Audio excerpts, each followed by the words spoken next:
She picked up a payphone, said a car just pulled over. She was getting in. Then Jo Jo Dullard vanished. For nearly 30 years, no one could explain how a young Irish woman could disappear in the middle of her journey until a man was arrested in 2024. It's one of Ireland's most chilling unsolved mysteries. Jojo wasn't a runaway. She wasn't suicidal. She wasn't reckless. She was 21, trying to get home, and her last words, shared from a cold phone box in rural Kildare, would echo across 3 decades. For years, the case went nowhere. No suspects, no body, no justice. But nearly 30 years later, something changed.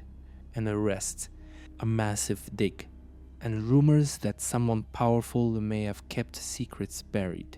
This is the story of Jo Jo Dullard, and why the system that was supposed to protect her may have failed her instead. Jo Jo Dullard was just 21. Born and raised in Callan, County Kilkenny, she was the youngest of 5 kids, full of life, stubborn in the best way, and known for her laugh. She had just dropped out of beauty school in Dublin, trying to reset her life and figure out her next move. She worked jobs here and there, saving up to maybe go abroad, maybe the States, maybe France, but on the night of November 9th, 1995, all she wanted was to get home. Money was tight, so Jojo did what a lot of people in Ireland did back then. She hitchhiked. It was common, normal, routine. She'd done it before. No one expected that this time she wouldn't make it home. To her friends, Jojo was brave, funny, always up for a night out, but she was also responsible. She called her friend from a payphone that night, like always. She said a car had pulled up. She was about to get in. And that was the last time anyone ever heard her voice. The date was Thursday, November 9th, 1995.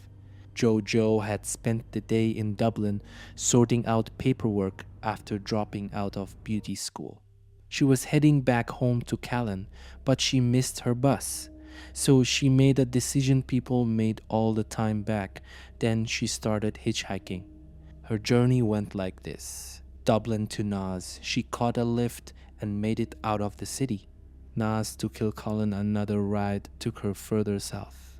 Kilcullen to Moon, she was dropped off just outside a tiny village in County Kildare. From there, Jojo walked to a phone box in Moon. It was around 11:30 at night. She called her friend Mary Cullinan using a phone card. She told her about the rides she'd gotten, how she was nearly home.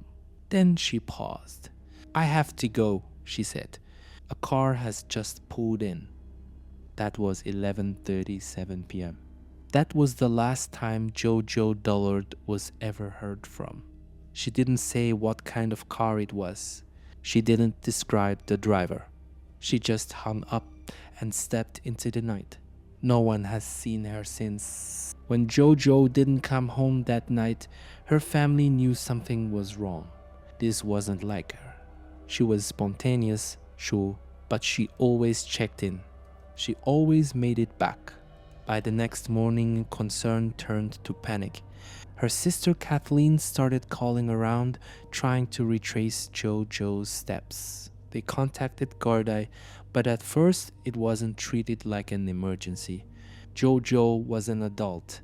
Maybe she was out with friends. Maybe she decided to stay somewhere. But the Dullard family knew better, and time was already slipping away. Over the following days, rumors started to spread in Moon. A woman was seen running barefoot near the area that night. Another witness claimed they heard a scream. Someone mentioned a dark-colored car parked suspiciously near the phone booth. But leads came in slowly, and action came even slower. There was no immediate search party, no house-to-house canvassing, no preserved crime scene, not even the phone box. The investigation felt casual, like it didn't matter. As if Jojo's disappearance wasn't shocking, wasn't urgent, just another girl who probably ran off. But her family wouldn't let the story die. They pushed, they protested, and eventually the case gained national attention. But the truth, by the time it was taken seriously, the trail had already gone cold. For years, Jo Jo Dullard's disappearance remained labeled as just that, a disappearance. There was no body, no crime scene, no suspect officially named. But in October 2020, nearly 25 years later, Gardaí made a dramatic shift. They reclassified her case as a murder investigation. This wasn't just paperwork. It meant one thing. They now believed Jojo hadn't just vanished, she had been killed. Why now? Officially, Gardaí said the decision came after reviewing fresh information and witness statements from the original investigation. They wouldn't say what exactly had changed. No new evidence was made public. No one was arrested. But behind the scenes, pressure had been building for years. Her sister, Mary Phelan, had been tireless calling for accountability, organizing vigils, speaking to the media. And the public was listening. People were starting to question whether Ireland had ignored something bigger. Not just Jojo's case, but a pattern of women disappearing in and around the same region. No suspects, no answers, just silence. The reclassification meant the Gardaí were finally admitting something terrible happened to Jo Jo Dullard, and whoever did it was still out there.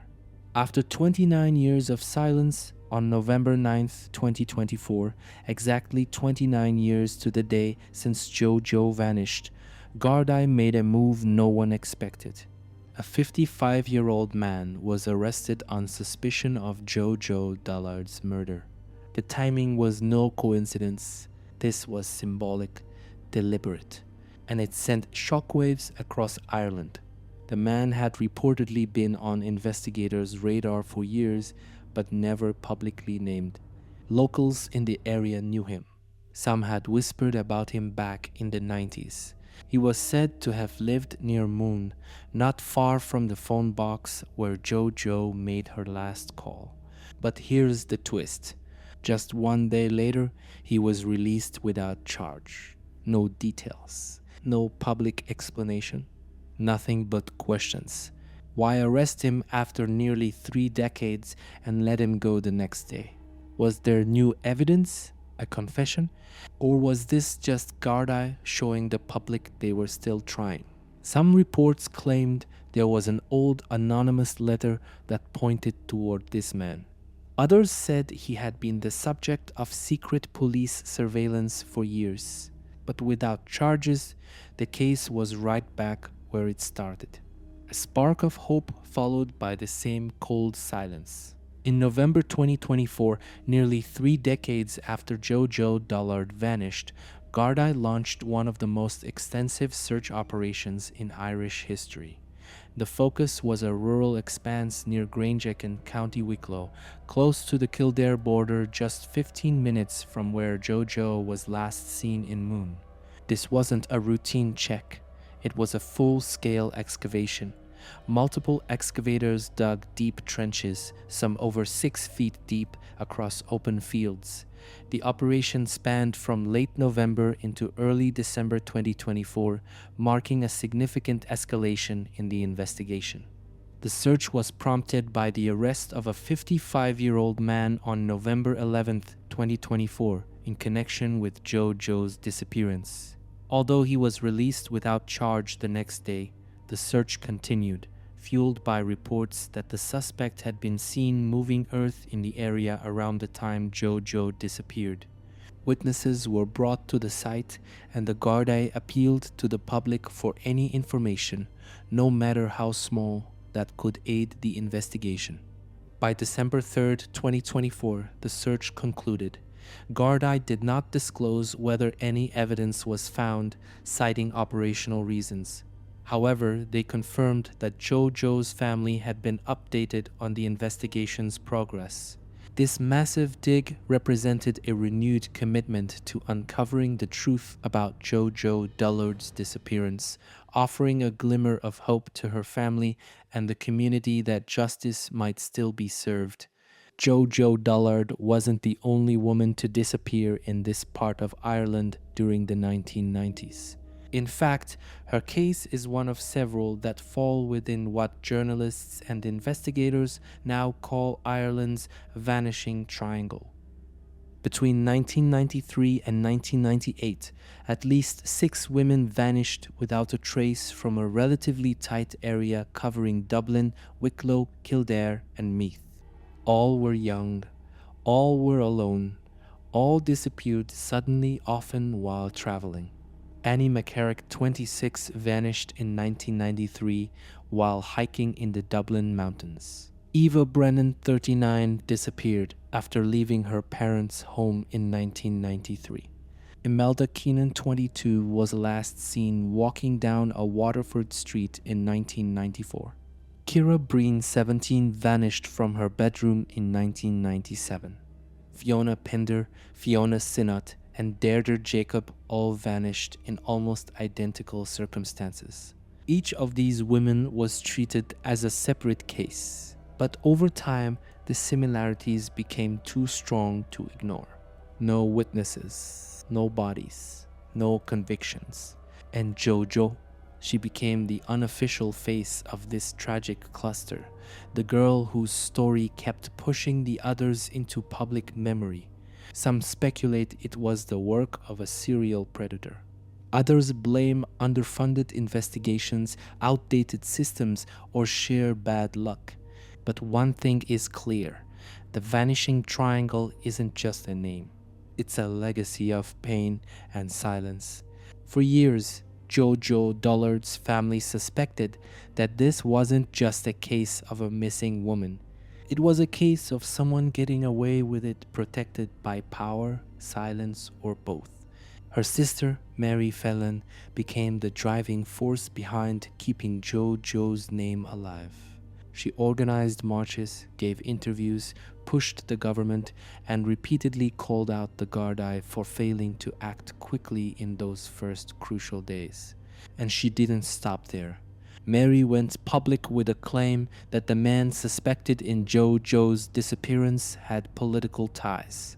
She believed the suspect was known to Gardaí early on, but nothing was done. No arrest, no charges, just years of silence. And even when the 2024 arrest finally happened and the suspect was released the next day, it felt to many like a performance. Too late, too hollow.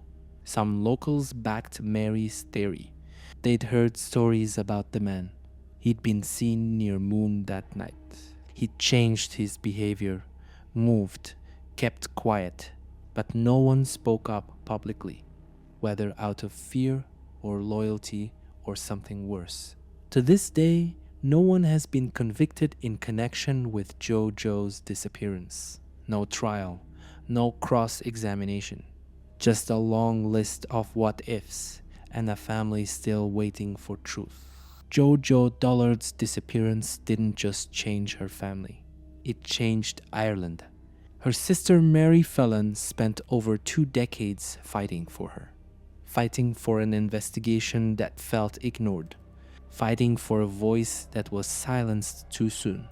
And when Mary passed away in 2022, she still didn't have the answers she deserved. But she left behind a movement. Vigils are still held. Her photo still circulates. And Jo Jo's name is still spoken not just as a victim, but as a symbol of everything that went wrong and everything that needs to change. Her family has begged the Irish public, if you know something, anything, come forward. No detail is too small. No memory too old, because someone out there knows what happened. Someone saw something. And until that person speaks, the story remains unfinished. Jo Jo Dullard was a daughter, a sister, a friend. She mattered. And nearly 30 years later, her case still asks the same haunting question. How can someone disappear and never be found?